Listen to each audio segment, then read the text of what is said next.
So I'm at a customer's house today and they've recently had an Ironheart installed.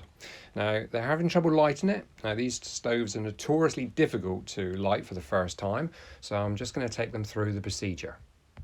The right fuel and technique is key in getting this stove started. It could be several hours before it's up to temperature. So I was here actually to sweep the chimney in the other room, and then she said, well, I'm having trouble lighting the Ironheart, and in fact I can't use it anymore because it's not really working correctly. So of course we didn't have the right fuel. I would have suggested top lighting to get that initial heat intake, but did the best we could with the fuel that was available, and I knew I'd be able to get it going one way or another. But fuel is the key in getting this beast going. So this is a lighting procedure for the ESSE Ironheart. So we've got our wood and fuel in, fire lighter is ready. I'm going to shut the door. Dial has to be turned anti-clockwise.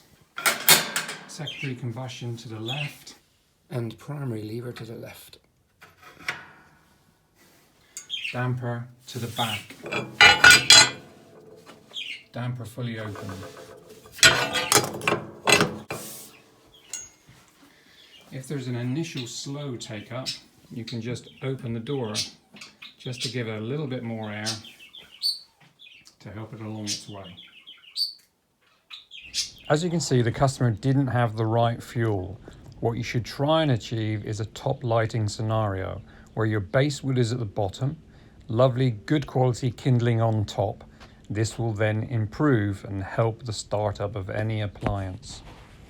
If you have a slow take up and there's too much moisture condensation in the chamber, open the door a tad to clear that and set it on its way. In this instance, opening the door is absolutely essential. We've got a fire going here right now, but if I was to close the door with all the controls open, then it's still a slow start and a smoky chamber. So we need to open the door on this. You can see it building up here now. That's creating condensation, and that's not a good burn. So we'll open the door just to set it on its way. And we won't close that now until it's really got a good temperature within the firebox and the stove. So to help understand the situation, here's a demonstration on a couple of old stoves. Remember, it's all about physics. The Ironheart has quite a lot of cast iron in it. So here's a couple of scenarios. If I add some heat for 3 seconds to each of these appliances, you can see what happens. 1, 2, 3. 1, 2, 3. Now the first thing they're going to do is sweat. So this is now water and condensation. And that's what's happening to your stove. Internally, in the chimney, throughout the whole appliance. So what you have to bear in mind is that you have to get and burn off all this condensation before you actually start producing heat. So this is after 10 minutes, and as you can see, the steel stove has almost displaced all the moisture, whereas the cast iron, nearly 50% of it is still wet. Now this is what's happening inside your stove with all the different various components, and inside your chimney, depending on what your chimney is constructed of, if it's insulated, whether there's a liner in there, all different types of elements come into play when you need to warm up and start a fire. So we're about 10 minutes into our burn now, and the fire's sort of died down on its brightness because the kindling is deteriorating.